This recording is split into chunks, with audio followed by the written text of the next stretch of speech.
Good evening. It is 7 p.m. Wednesday, April 4th, 2018. This is a public hearing of the Town of Speedway Board of Zoning Appeals. I am Mike Simonson, Chairman of the Board. Board members in attendance with me this evening are Mike Allen, our Vice Chairman, Tyler Carmichael, our Secretary, Janet Fullen, and Steve Jones, both board members. Also with us this evening is Michelle Leidy, our Recording Secretary, Bob Clutter, our Town Attorney, and representing the Indianapolis Department of Metropolitan Development is Ms. Kathleen Blackham. Have all who wish to speak been sworn in? They have. Thank you. Would all please turn off or mute any cell phones at this time? Please rise and join me in the Pledge of Allegiance.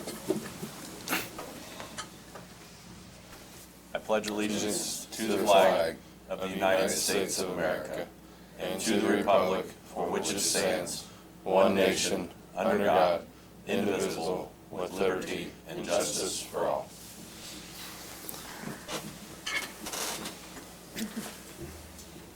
Rules for those who wish to speak at tonight's hearing. The petitioner, remonstrator, or proponent will each have 15 minutes to present their evidence. After their presentations, we'll hear from Ms. Blackham. After her presentation, the petitioner, remonstrators, or proponents will each have a 5-minute rebuttal period. First order of business is to approve the minutes from our previous meeting. Have everyone had a chance to review the minutes? Yes. Mm-hmm. Yeah. Any corrections or changes? No. They'll stand as published then. Tonight's first variance is 2018 DVS 003, 5136 West 12th Street, Ruth and Edna Mort Garage Edition. Will the petitioner or their representative step to the podium and state your name and address for the record, please? Good evening. My name is Kevin Mort, the son of Ruth Mort, and my address here in Speedway, 1621 North Auburn Street.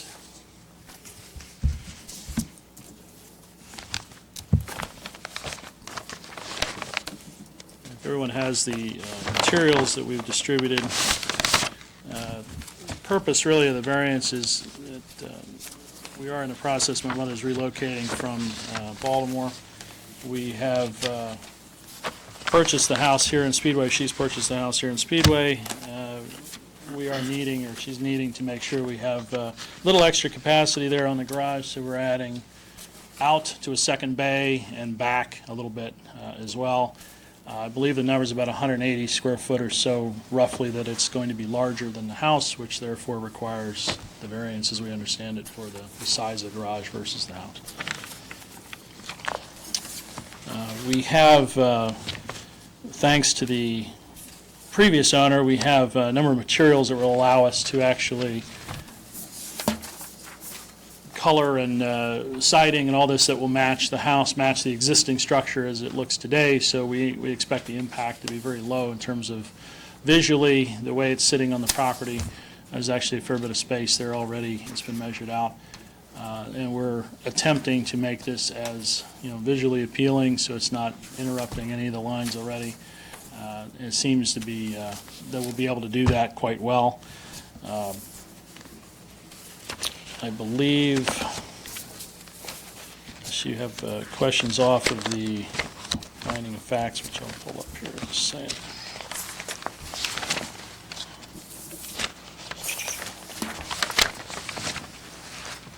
No. So that essentially, that's the purpose of the request.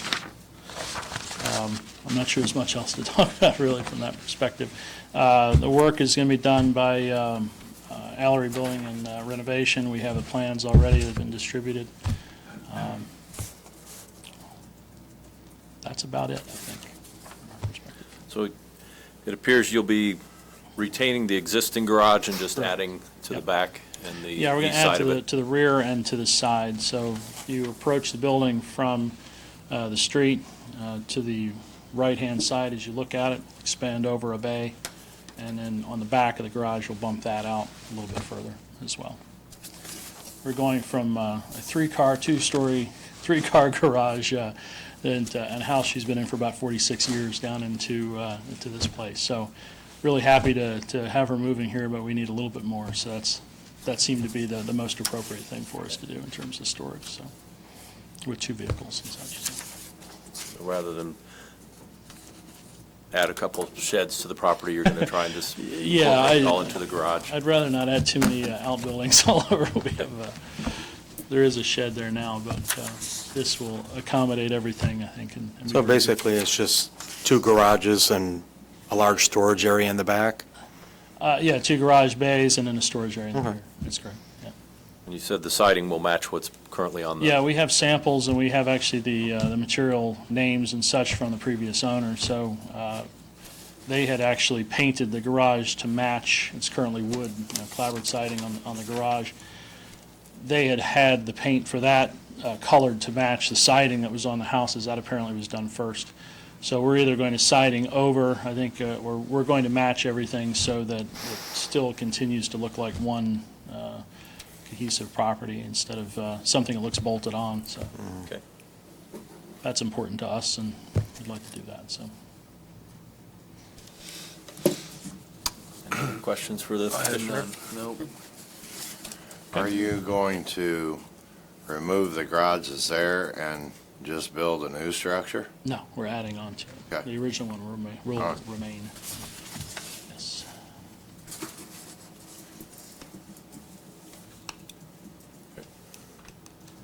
Any other questions?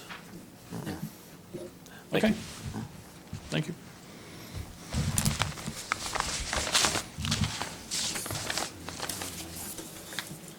You have any remonstrators or proponents on this petition? Seeing none. Ms. Blackham, your turn. All right. Thank you, Chairman Simonson, members of the board. Staff is recommending approval of this.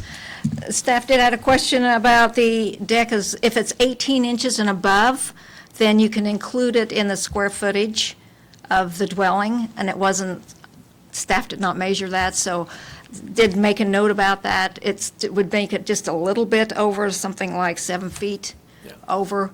Otherwise, if it's less than 18, then we're looking at 180.8 square feet over the square footage of the dwelling, and that staff didn't feel like that was major impact and would not have any negative impact on those surrounding neighbors. Would be glad to answer any questions that you have. So if a deck is attached to the structure and is greater than 18 inches, it's considered part of the structure. And you can, yeah, you can include that square is your footage as part Area of the structure. primary structure. Okay. And I guess the lot size being quite a bit larger than most Speedway properties, does that help to justify Yes, your recommendation for approval, that it's really not going to crowd the lot? right. There's plenty of space there, and so it just would not. Okay, And most people now have a 2-car garage. correct. Any other questions for Ms. Black? Thank you. Thank you. Have anything else you'd like to add? No. Okay. Make a motion, we vote. I would second that motion. I have a motion and a second to vote on petition 2018 DBS 003.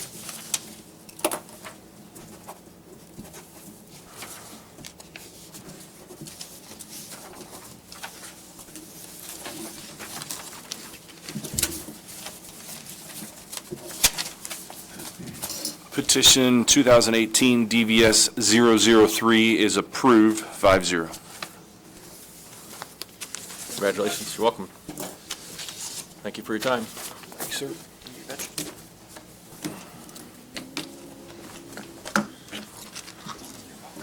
Next variance is 2018 UBS 001, 2828 North High School Road, Fatheads Warehouse Edition.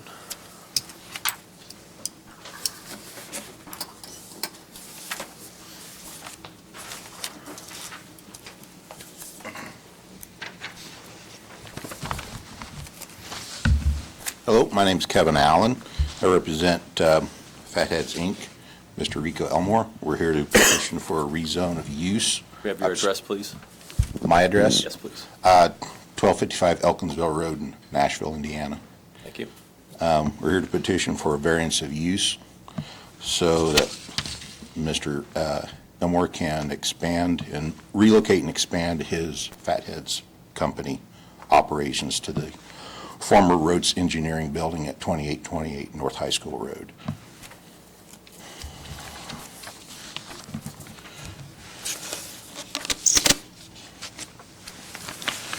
Currently, I remember the square footage off the top of my head, I apologize. We had about 8,000 square foot existing building that was a one-story with a basement that was formerly used as a professional engineer's office. I believe Roads Engineering was mechanical engineers. Mr. Elmore is proposing to add a 6,150 square foot addition to the northwest corner of this facility to accommodate warehouse bulk storage operations. Looking at the current Marion County zoning regulations, we feel we've placed an addition that meets or exceeds the I believe it's the C4 requirements that this would fall under as far as the setbacks and building height limitations. As far as operations go, this, Mr. Elmore's business is more an assembly business than a manufacturing. He has various parts for eyeglasses and sports eyewear brought in. Components are matched to the specifications that the customer requires, and they assemble the eyeglass, sunglasses, and so forth in this facility.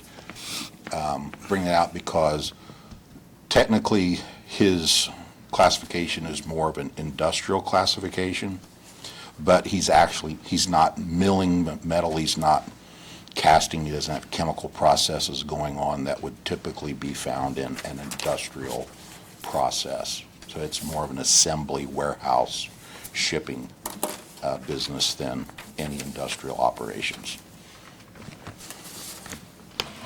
I believe did you get the architectural plans and what the building, we're proposing the building to look like?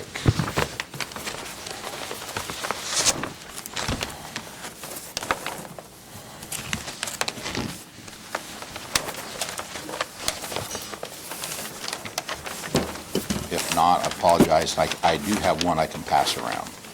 There are some elevations on the last page Okay. that we received, in addition to the floor plan.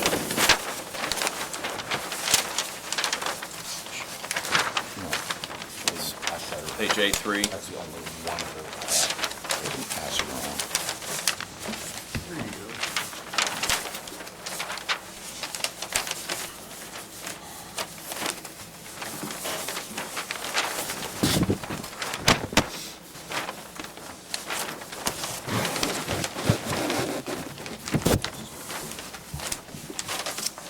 That's really beautiful.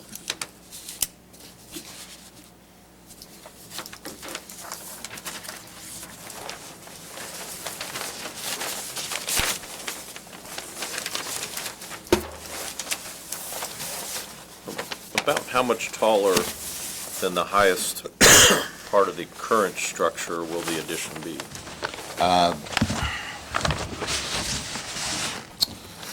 Oh, goodness. The proposed structure is going to be maximum 29 foot 4.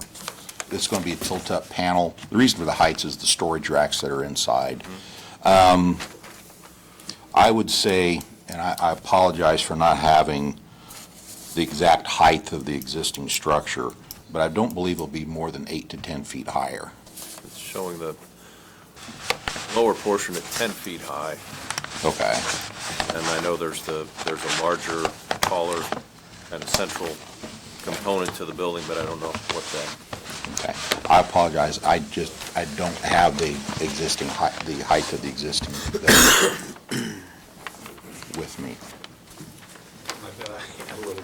Ken Weiss, project architect, 1619 Norfolk Street, Speedway, Indiana. There's 2 levels to the existing building. The shorter is about 10 feet, and the taller portion is a little over 16 feet. 16, so And then the new structure will be a total of 29 feet and 4 inches. Okay.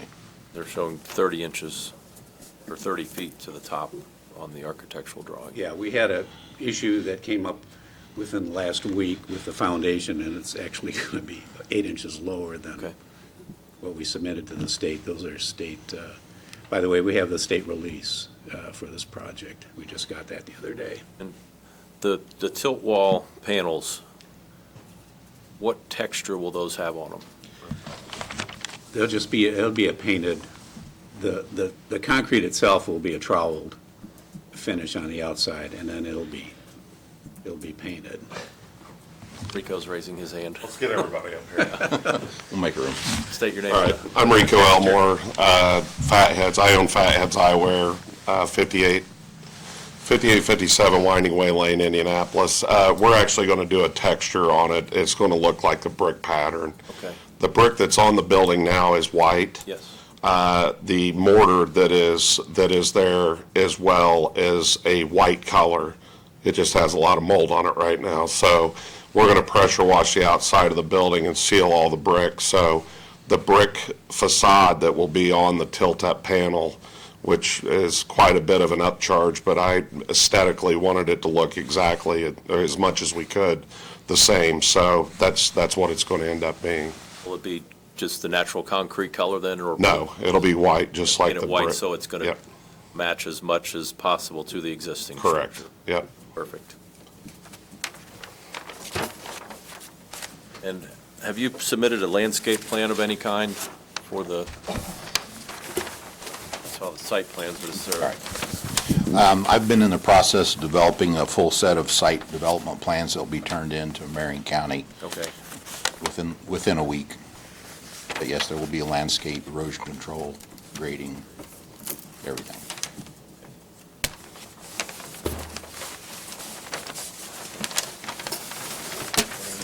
other questions? Yep. For the petitioner? I do not. Janet? Steve? Any questions? Dylan? No. All right. Thank you, sir. Thank you for your time. Have any remonstrators or proponents who wish to speak?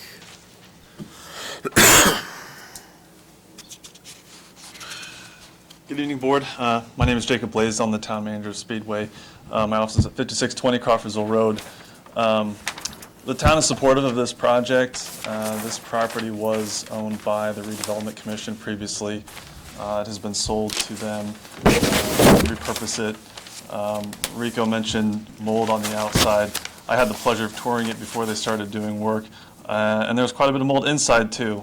They've done quite a bit with this property and are going to actually activate the area. It's been sitting dormant for quite a while, so we're excited to see activity and something positive happening economically for that area.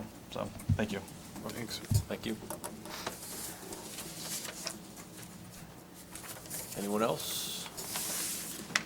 Seeing none? Ms. Blackham? Thank you, Chairperson Simonson, members of the board. Staff is recommending approval of this.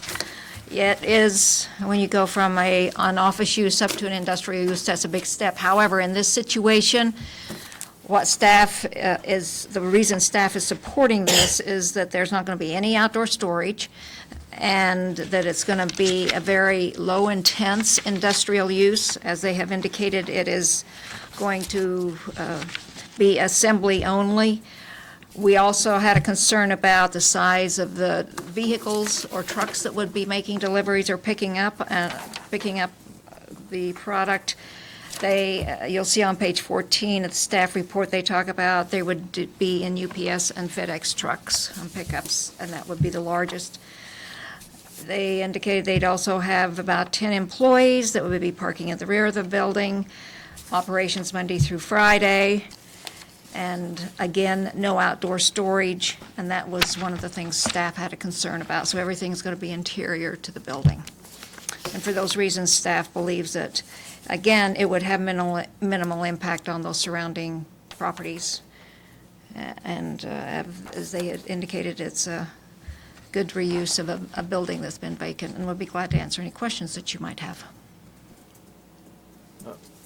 There appears to be a fence around the rear parking area, access to the addition. Do you know what type of fence they propose for that? Or No, I don't. they can clear that up in their rebuttal.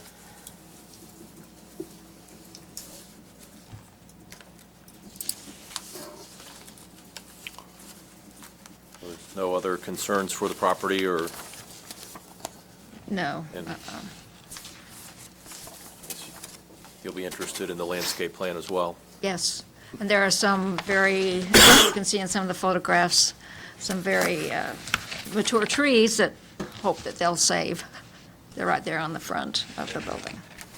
Now, would those fall under the heritage tree They may, classification that we dealt with on Main Street? they may, At a and they'll previous pick that hearing. up when they go start pulling permits, ILP, yeah. All right. Any other questions for Ms. Blackham? No. Yeah. Thank you.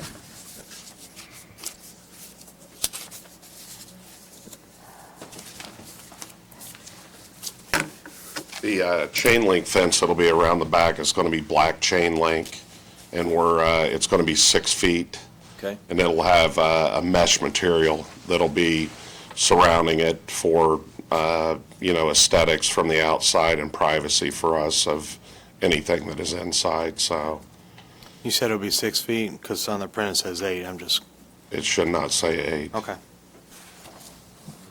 And as far as the trees go, yes, there are a lot of beautiful mature trees that are walnuts that make a big mess, but we're going to try to make a go of trying to get it cleaned up and make it look better than it even does now. So there were trees that were planted in the sidewalks that have gotten into the foundation, so we've got a little work to do with that. just note that if you do want an 8-foot fence, that would require a different variance. Yeah, no, My bad. 6 feet is it's his fault. is permissible, and beyond that would require it. Right, no So problem. just want to let you know that. Okay, no problem. Very good. All right.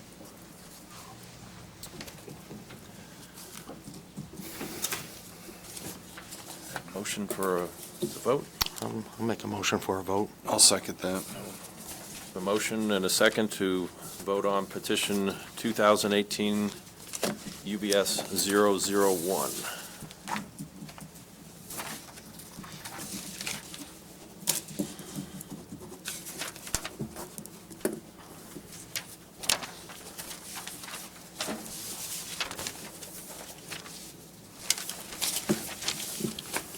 Petition 2018 UVS 001 is approved 5-0.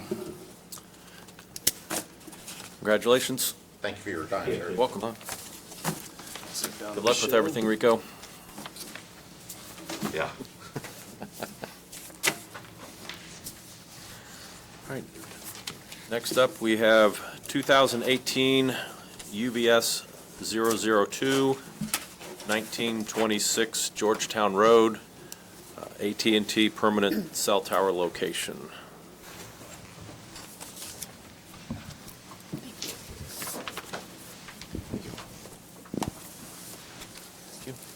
Thanks. Do you guys need your rendering back? Oh, sure. It's your only one? You're welcome, thank you.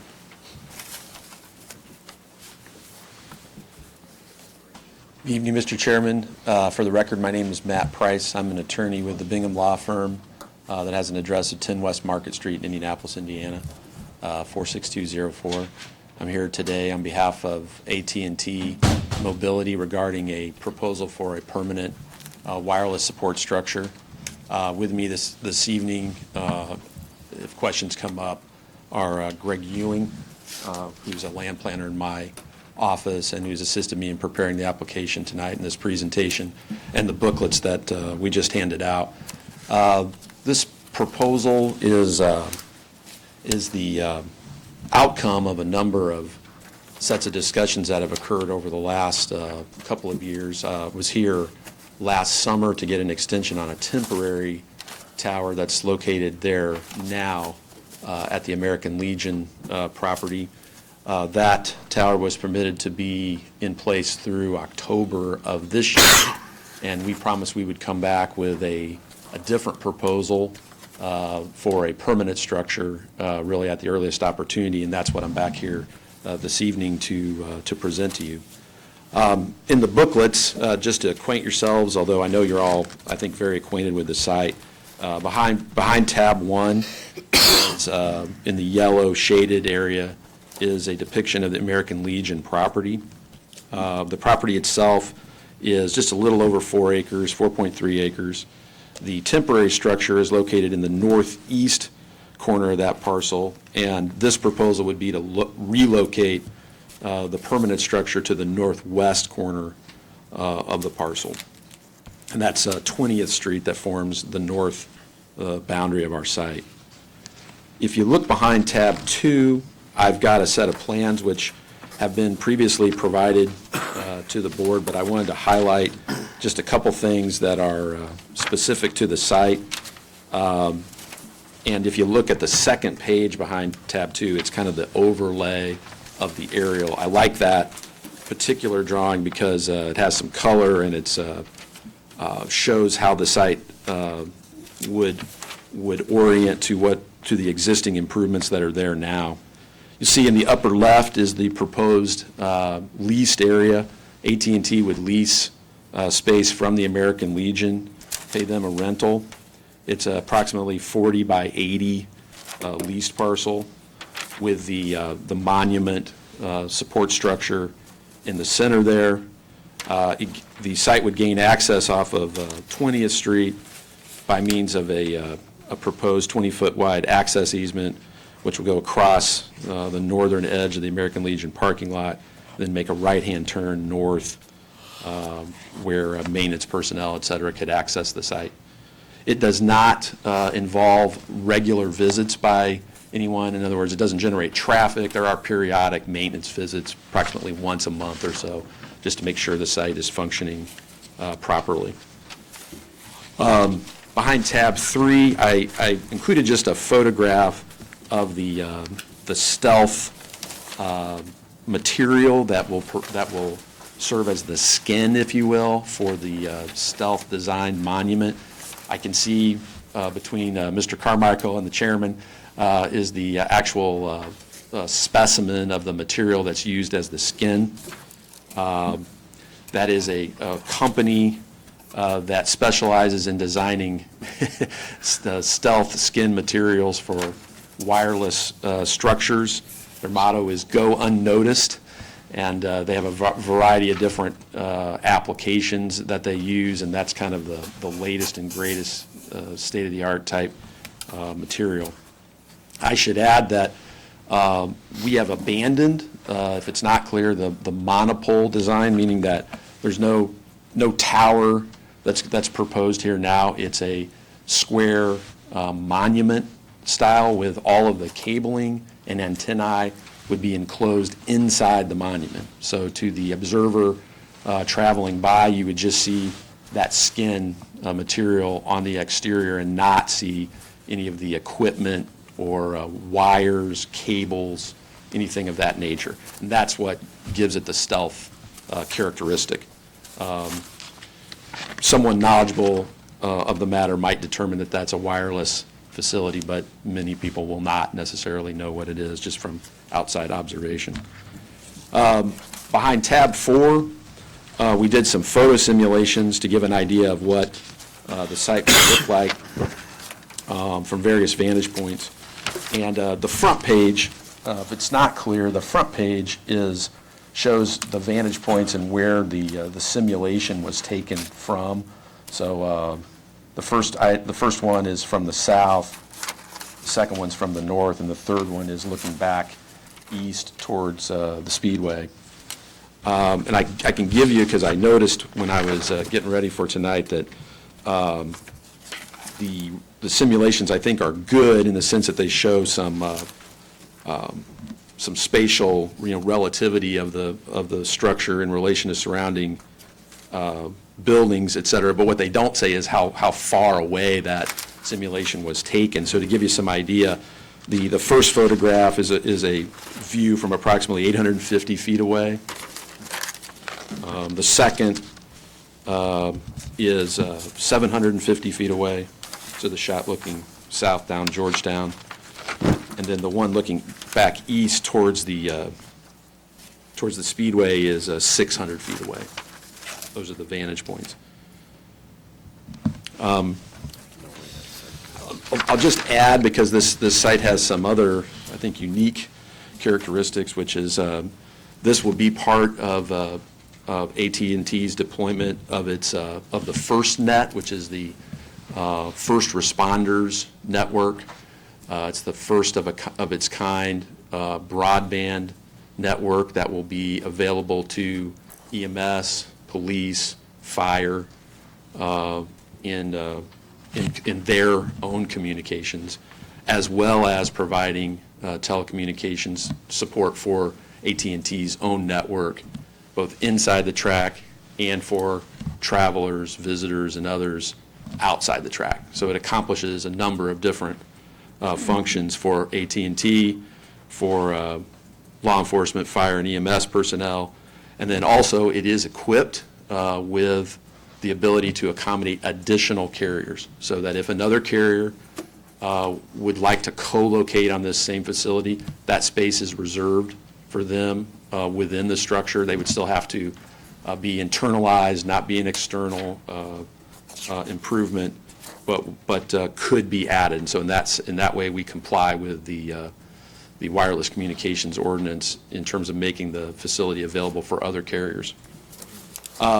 I should add, too, we communicated this back to staff, but just to make it clear with you all, we had originally proposed, or had the idea of including, maybe is a better way of saying it, some identifiers on the top of the structure, which we included American flag and then an American Legion emblem, just to give some sense of place and maybe some distinction.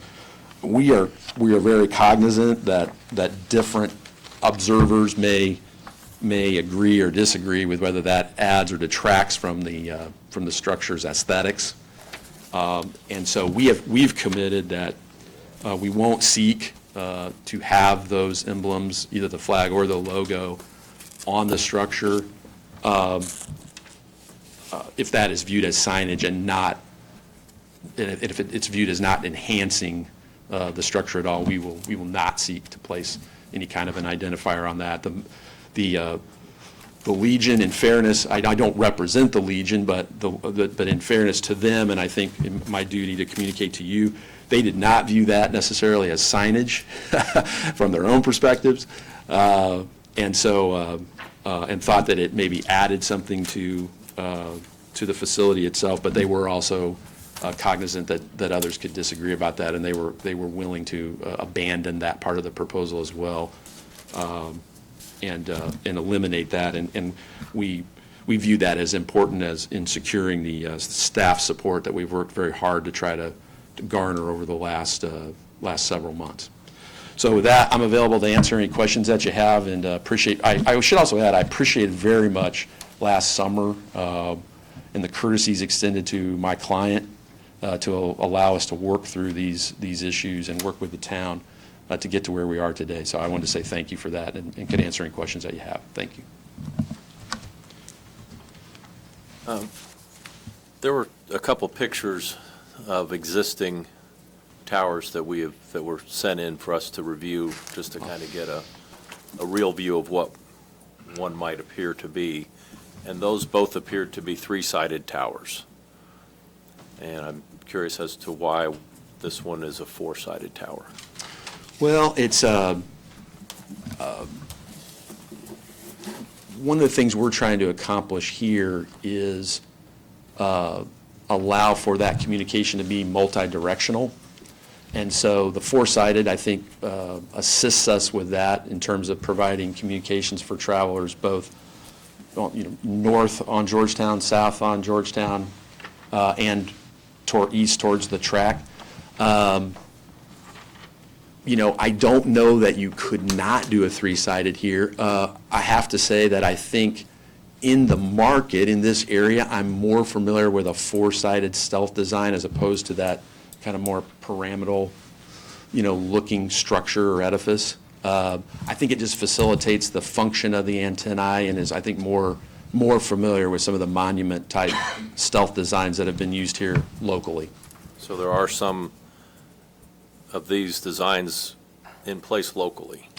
Yes, I have not been personally involved with the ones that are here locally. I can think of one that comes to mind is a bell tower on the southwest side of Indianapolis, where it was a kind of like a monument in the sense that it had four sides, and then there was an attempt to put an electric bell on the top of it for church. It was related to a church, integrated into a church facility. The bell function on that, as I understand it, didn't function well. The design, though, as far as being a stealth design, I think functioned very well, from a four-sided standpoint. Why they wouldn't have submitted that picture?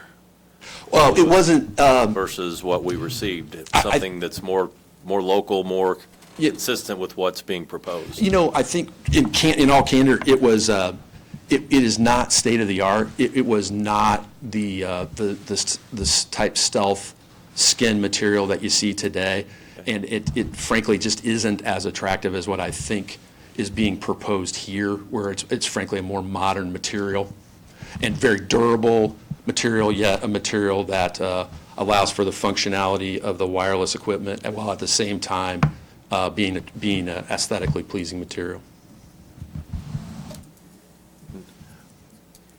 The fence around the compound indicates some type of screening material in it. Has there been anything decided on for that? Is there any proposal for that? Or is that something we can review before it's installed to make sure it's consistent with what the town's vision for that area may be?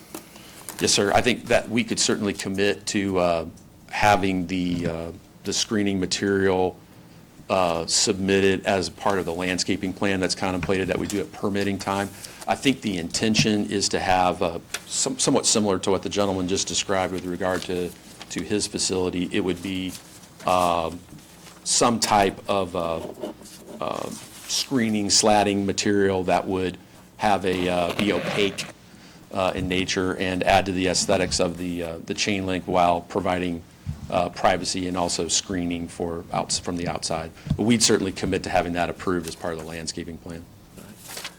And I guess the biggest question, what's so critical about this location?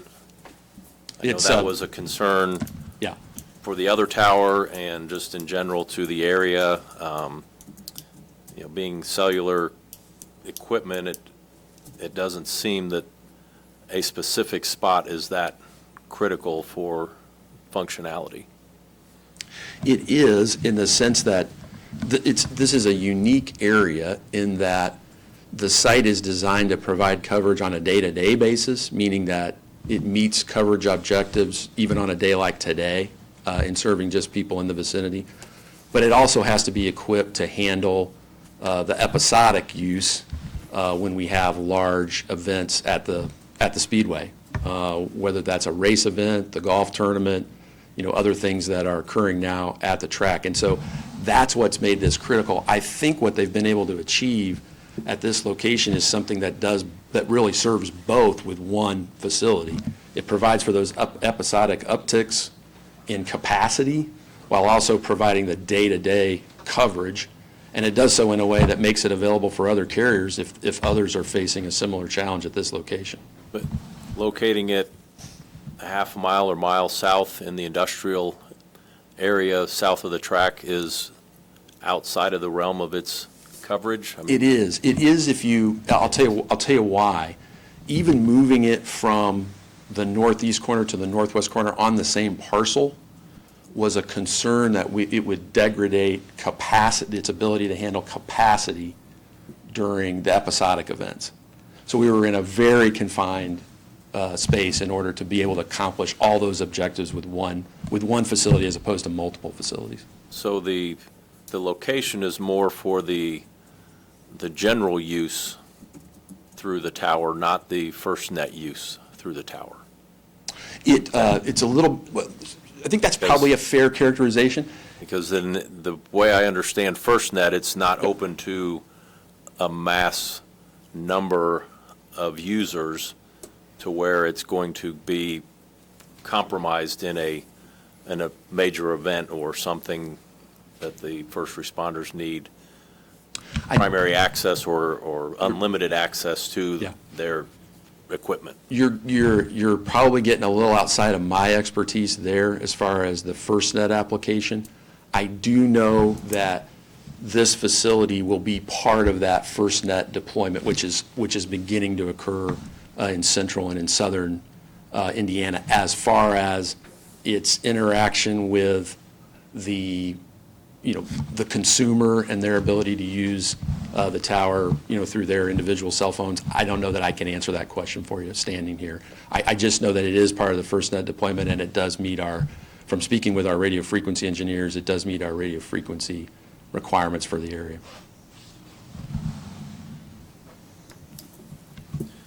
And the exterior material, the skin or this stealth material, not using any signage or anything, but is there any way to incorporate a feature into the image to help soften the Break it up a little bit. appearance of just this monopole structure looking like a elevator tower to nowhere type of thing, is what I'm envisioning based on its size? Well, I'll tell you, it's an excellent point. Let me answer your question clearly. Yes, it is possible to incorporate some type of an emblem, symbol, design. I think That more- would be- more of a design would be a better word, not a symbol or an emblem. Yeah, It's yeah. a design feature or Very possible. fading coloration or something to Yep. We could, soften the image and help it to blend into the surrounding area. we could do that, and I think what you're even suggesting perhaps with regard to even just transition and color treatments, what we have found is that matted colors, like a matted gray color, unfortunately, as we all know all too well recently with our sky, it blends in and really does enhance the stealth nature of the design. But to your point, I think it could also be blended so that it would help break it up a little bit, so it's not just a monolith as you're describing. But this is something that we could be part of the discussion or the approval process for what the ultimate appearance may be. Yes, sir. I'm open to, from a mechanistic standpoint, how we go about that, whether it's working through some subset of the board or through town staff or planning staff, but we could certainly commit to having an agreed-upon design element, as you're describing, as part of the process tonight. Okay. The current color of the outside is this going to be it currently? Yes, I believe that's it currently. Right. I think, I wanted to clarify, I'm glad you raised that. I think we show it as being almost a white color on the simulations. And I think that was done primarily just so that you could see it. Right. Not to depict what the actual color would be. And I think the pictures show a red roof. Yeah, on it also, and that's, There's, the least amount of attention that could be given to it would be better. yes, sir. And there is not going to be a red roof. I can guarantee you that. You don't want people confused thinking they're pulling into the parking lot of a hotel. Yes, sir. Any other questions for the petitioner? So just to clarify, so you're not seeking the variance for the signage, or you're just open to not including it? Is that what you're saying? We are, we are not, I think just to simplify matters, we're not seeking any Okay. relief Essentially, relative the to signage signage. component is off the table, and Yeah. in fact, a condition of the approval vote would be that there would not be any signage at any time added to the structure, that it would remain its original design feature on it, and that's it, that there's not Any an temporary open door or- down the road for something else to be put on it, or even, as Mr. Allen suggested, nothing strung upon it during Temporarily. the race Yeah. weekends, when Yeah. obviously it would look to be a desirable place to hang your banner of some sort.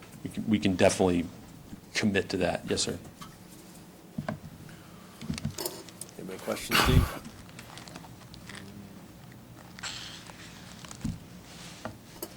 And we're still on the Legion property, correct?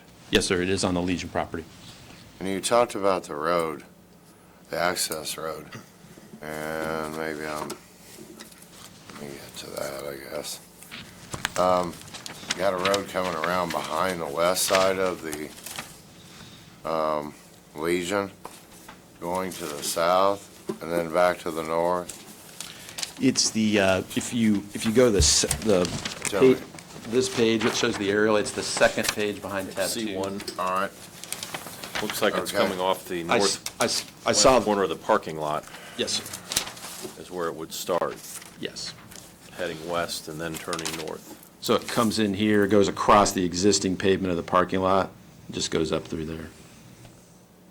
As opposed to having any kind of access off of Georgetown Road. okay, I got it. So the proposed right-of-way actually starts over at Georgetown Road, following the 20th Street Road up to the gated entry to the property, Legion property, and then transitions through Legion property to the compound. That's correct.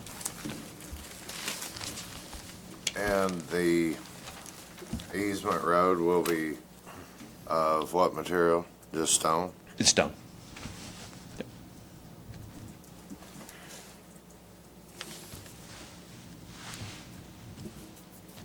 And they'll have access to that during race time also, so they won't be Not being parking open. their travel trailers or motorhomes on that, I'm assuming? Yes, that's a good point. Yes, our lease provides for uninterrupted access, because if there was, for some reason, Right. if it became compromised in some way or needed to be maintained in some way, our technicians would have to have uninterrupted 24/7 access to the site. Uninterrupted, meaning they can get a service vehicle back to the compound. Yes, sir. Okay. Yep. Not just foot traffic to the gate and No, correct. Get You're there, right. 'cause- The technician needs to be able to be there with his equipment and his vehicle. Yep. we're So your access road is 20 foot wide and your leased area is 40 by 80, and your unit size is, My unit size? unit size the of the unit? For the the tower? tower itself is 16 16 feet square Okay, within the compound. I'm sorry. then the 40 by 80 Yeah. area. All enclosed inside Alright. that The compound. tower, and then there's some equipment cabinets that are Right, of some size in there also. that are- 7 by 7, I believe. Okay. Now, they're showing a raceway or a bridge for some connection to the equipment cabinets. What height is that bridge at? I want to say. Is that below the 6-foot fence height? It is. So where it's, It so is. essentially above the fence, you, Can't Not gonna see Not anything. going to see anything external. even those equipment cabinets are lower than the fence height? Correct. That's the ice bridge. Equipment goes above the fence. Yeah. The walk-in closet. Walk-in closet. The walk-in closet's 7 feet and the fence is 6, so there'll be Be a 1 foot foot tall. where the walk-in, yeah, you can see Not- 1 foot of that.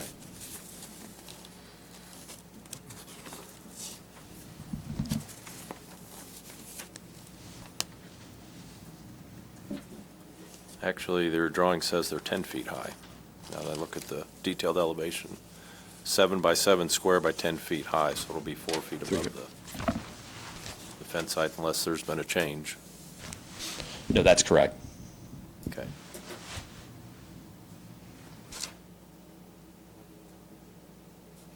But basically, it's it's a pretty typical cell site that you would see all around the city or whatever, Yes, sir.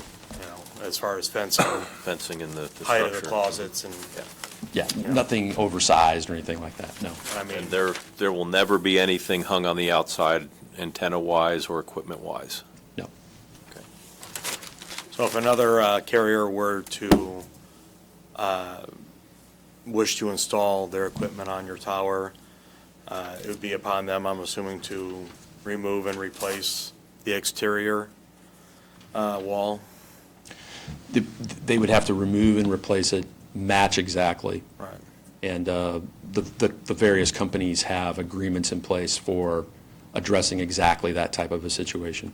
So, once the tower skin is put on it, there is no service door access with a ladder up the center, or how do they do maintenance internally if something on an antenna needs, attention or repair, replacement? I think what the chairman's asking is, can they access the interior from the outside? Where they would be able to climb up inside? Climb up the interior of it. Yeah. Okay. So there is an access hatch or door, probably facing the By the walk-in equipment. closet or something? Now, your system requires 2 cabinets. If a future carrier wanted to co-locate, is there enough space within that compound for additional cabinets in their Yes, sir. cabling as well? Correct. Yes. Okay. That's all been pre-engineered to meet the city requirement that it be structurally capable of accommodating at least 2 additional. Within the tower, but on the ground, Oh, their yes. ground equipment, their Yeah. equipment cabinets? Yes. Is there space in the compound There is. for additional equipment cabinets too? There is, and oftentimes, our competitors have different designs and can use different designs to take up less space than the walk-in closet. Sometimes you'll see just an actual ground level panel type placement of radio equipment that's fairly thin, and it's just like a pedestal almost.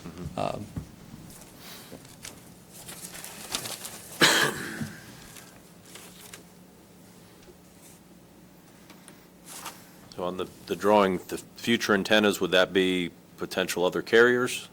Or is that other equipment that AT&T might? Install in the tower. Those are the slots for other carriers. Other carriers? Yes, sir. Okay. Yeah, so it's 2 additional net of anything that AT&T would need. Yep.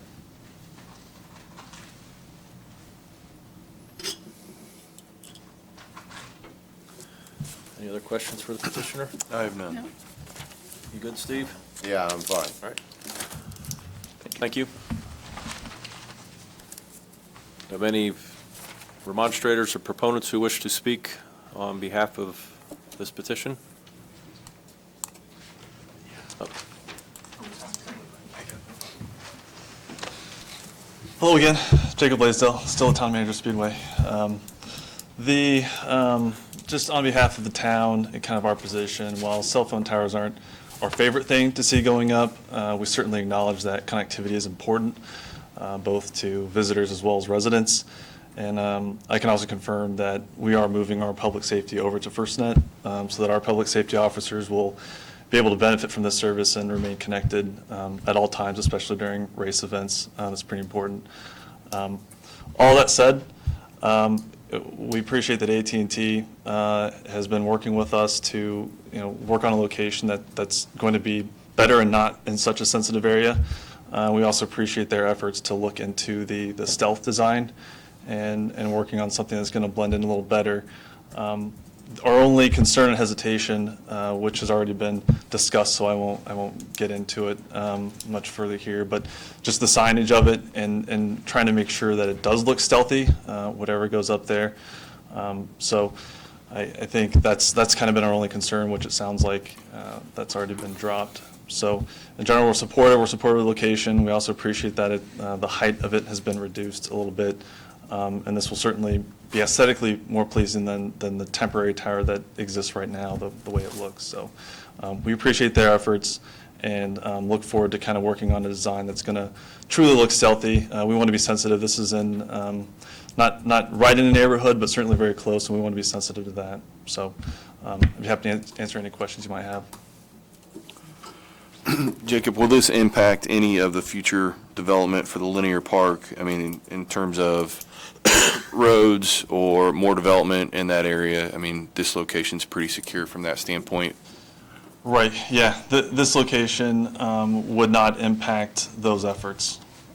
So the time that we had allowed us to kind of think through what might be a better location, and AT&T has been willing to work with us. Where it is currently would not really work for that. So this is definitely a more desirable location. Okay. Thank you. Great, thanks. You're up, Kathleen. Thank you, Chairperson Simonson, members of the board. As Matt will probably confirm, it's rare that staff supports a cell tower, but in this case, the design of it is beyond what we have ever been, that we've ever reviewed, and that's typically the portion of the ordinance that is the design of the facility is compatible with the surrounding environment by camouflage, integration with existing structure, or other design-related solutions. And I think in this situation, they have done a very fine job of camouflaging it and making it part of the area. Given the fact that you've got the Speedway right there, and again, the fact that it is still within their area where they can provide the service, but again, it's further, I mean, there's a distance between that and the surrounding residences. Again, staff felt like the design of it was very appropriate. And the other issue that staff will frequently run into is that they don't have the ability to co-locate. And in this case, they've provided that. And the other staff made note of the fact that there wasn't a landscape plan, but they've indicated that they're going to provide that. And however that works, as you know, if there's a landscape plan that comes down to the office down there, it's sent out here for review before it's ever stamped approval by the administrator.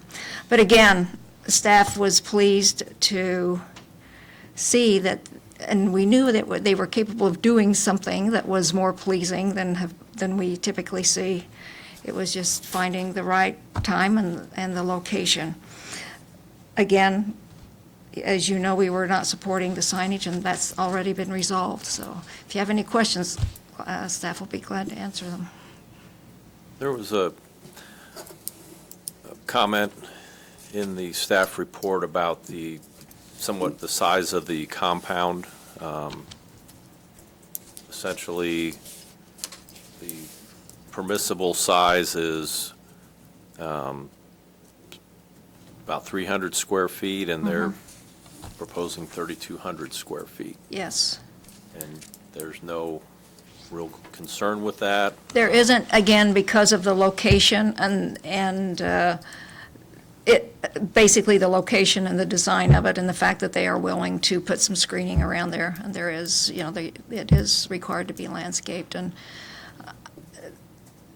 this is a very unique situation, and I don't know that it would ever present itself again, at least while I'm working, but just the way they have designed it, the location, and their willingness to support and comply with the ordinance. The staff believes that larger compound is really not going to be an issue.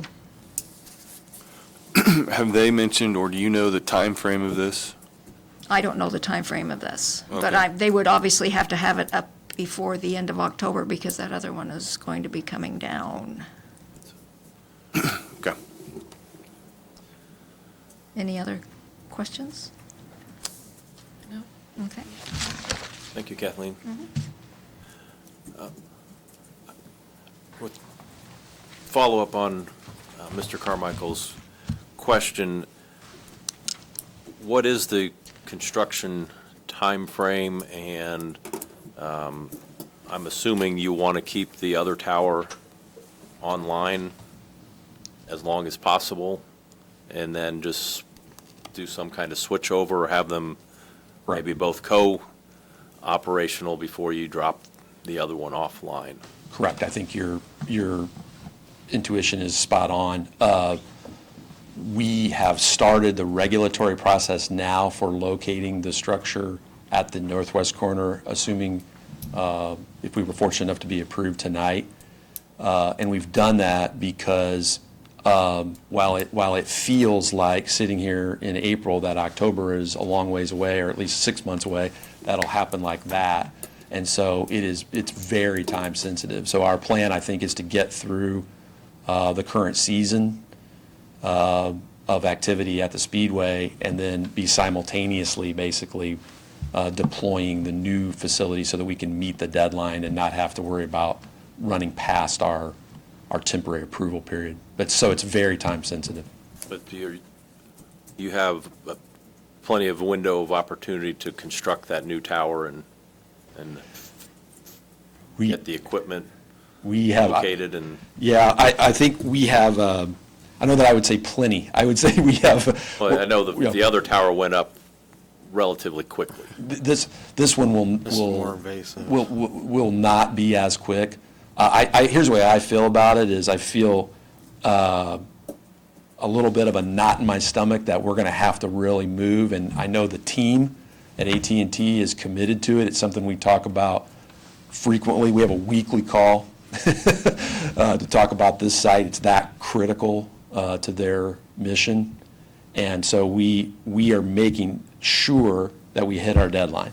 I think, and I should say this, I think when we left here, I think it was last summer, but when we left here last year, it was made abundantly clear to us that we were done with any more extensions. So we are operating in a manner that's consistent with the way we left here last year. I can assure you of that. Okay. All right. Any other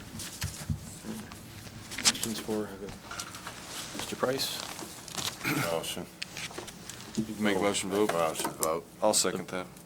So the motion to vote, or what we're voting on, is the approval of the location for the permanent cell tower for AT&T with the condition of a landscape plan being provided and the town being part of the approval of the fence screening material, and also the town is involved in the integrated design feature part of the exterior facade of the tower. Okay.